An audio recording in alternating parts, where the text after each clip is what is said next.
जय हिंद बच्चे, स्वागत है आप सबका मेरे यूट्यूब चैनल पे। आज मैं सुगम भूगोल का क्लास 6 चैप्टर 7, ये लास्ट वन चैप्टर का सब्जेक्टिव पार्ट 2 वीडियो है। मानचित्र अध्ययन इसका नाम है। इसमें अति लघु उत्तरीय में पहला नंबर क्वेश्चन है, मानचित्र से आप क्या समझते हैं? मानचित्र सपाट सतह या कागज पर एक निश्चित मापनी के अनुसार पृथ्वी या उसके किसी भाग का संकेत चिन्हों के सहायता से किया गया अंकन या प्रदर्शन है। ठीक है। दूसरा, मापनी या मापक किसे कहते हैं? इसकी परिभाषा दे। मानचित्र पर दो स्थानों के बीच की दूरी का अनुपात मापनी कहलाता है। तीसरा, दिशा का पता लगाने में सबसे सरल यंत्र कौन सा है? दिक्सूचक यंत्र। ठीक है। लघु उत्तरीय प्रश्न में पहला नंबर क्वेश्चन है, मानचित्र में तीर से किस दिशा का ज्ञात होता है? तो मानचित्र में तीर से उत्तर दिशा ज्ञात होता है। ठीक है। और दूसरा नंबर क्वेश्चन है, कौन सा मानचित्र हमें विस्तृत जानकारी प्रदान करता है? तो भौगोलिक मानचित्र हमें विस्तृत जानकारी प्रदान करता है। ठीक है। इसमें पहाड़, नदी सब कुछ मतलब कि भौगोलिक मानचित्र में दिया रहता है। ठीक है। और तीसरा नंबर क्वेश्चन है, मानचित्र में PO और TO संकेत किन स्थानों का सूचक है? तो PO पोस्ट ऑफिस डाकघर, TO टेलीग्राफ ऑफिस और PS पुलिस स्टेशन। ठीक है।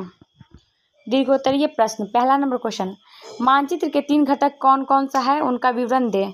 दूरी, दिशा, संकेत। दूरी, मानचित्र में स्थानों का आपसी दूरी का सही निर्धारण आवश्यक होता है। मानचित्रण की यह अनिवार्य शर्त हुआ करती है। दूसरा, दिशा, मानचित्र में दिशा का प्रदर्शन का महत्वपूर्ण स्थान है। कुछ मानचित्र में दिशा अंकित रहती है और कुछ में संकेत होता है। ठीक है। तीसरा, संकेत, मानचित्र का तीसरा स्तंभ या अवयव है। संकेत या प्रतीक जिससे मानचित्र को पढ़ा जा सकता है। दूसरा नंबर क्वेश्चन, मानचित्र और ग्लोब में क्या अंतर है? समग्र पृथ्वी संबंधी अध्ययन के लिए हमने ग्लोब का सहारा लिया। अक्षांश, देशांतर और पृथ्वी की गतियां को समझने में इससे बड़ी मदद मिली, किंतु इसके उपयोग की सीमाएं हैं।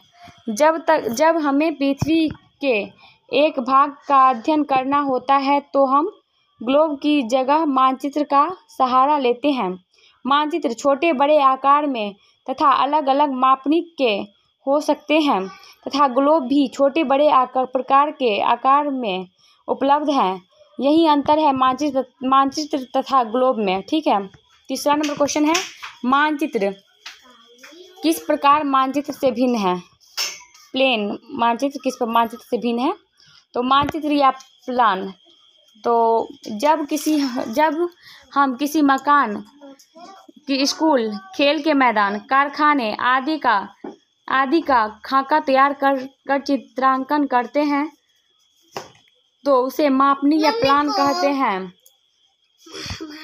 मानचित्र किसी कागज के सतह पर राज्य या देश या अलग किसी तरह से दुनिया का मानचित्र का प्रदर्शन मानचित्र कहलाता है। मानचित्र में छोटे मोटे मोहल्ले या गांव, स्कूल, मैदान का खाका मिलता है, पर मानचित्र बड़े बड़े राज्य, देश तथा दुनिया का खाका प्रस्तुत करता है। ठीक है। चौथा नंबर क्वेश्चन, मानचित्र में स्केल या मापक की आवश्यकता क्या है? मानचित्रों में स्थानों की आपसी दूरी का सही निर्धारण करना आवश्यक है। मानचित्रण की यह अनिवार्य शर्त हुआ करता है। इस कारण मापनी का चुनाव करना होता है। मानचित्र पर दो स्थानों के बीच की दूरी और भूमि पर उन्हीं दो वास्तविक दूरी का अनुपात मापनी कहलाता है। ठीक है। पांचवा नंबर क्वेश्चन, प्राकृतिक मानचित्र में विविध रंगों का उपयोग क्या बताने के लिए किया जाता है?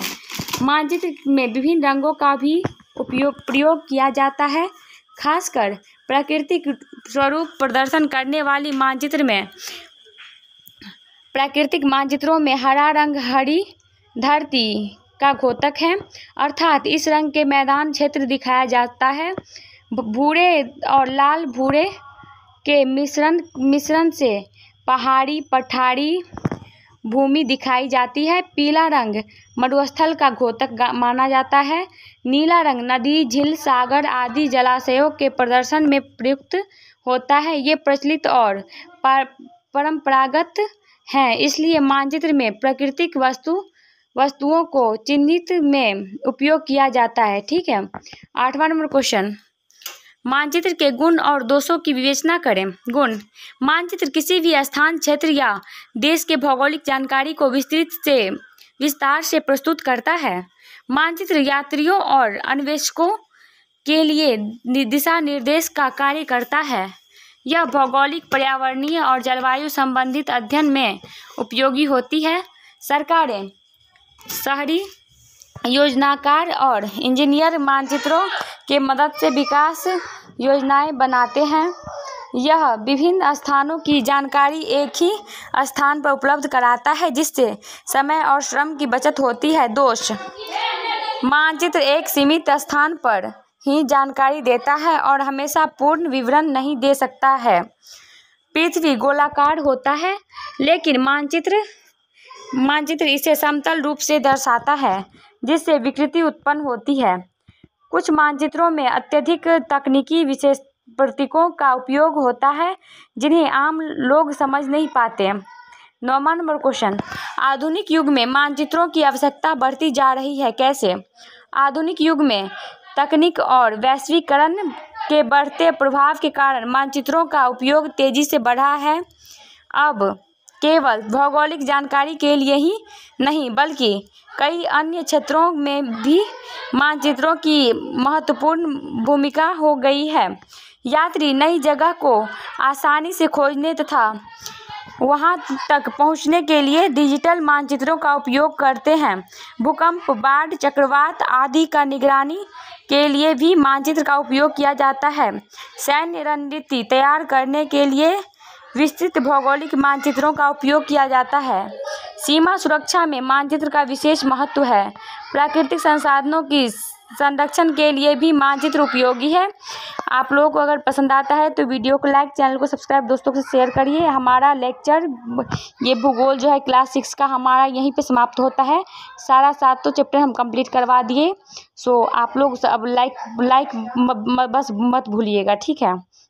तो चलिए अगले वीडियो में मिलते हैं, तब तक के लिए जय हिंद। देखते हैं अब अगला क्या लेके आती है। एनसीईआरटी का लेके आऊँ क्या, ये कमेंट करके बताइए। अगर एनसीईआरटी का भूगोल का 6 क्लास का चाहिए तो हम मतलब कि मेरा हो चुका है क्वेश्चन आंसर, आप लोग का चाहिए तो हम प्रोवाइड करवा देंगे। हम मतलब कि इतना सब अपलोड नहीं कर रहे थे, पर काम कर रहे थे बैकग्राउंड में, ठीक है। सो चलिए बढ़ते हैं आगे, देखते हैं क्या होता है, ठीक है। मिलते हैं अगले वीडियो में, तब तक के लिए जय हिंद।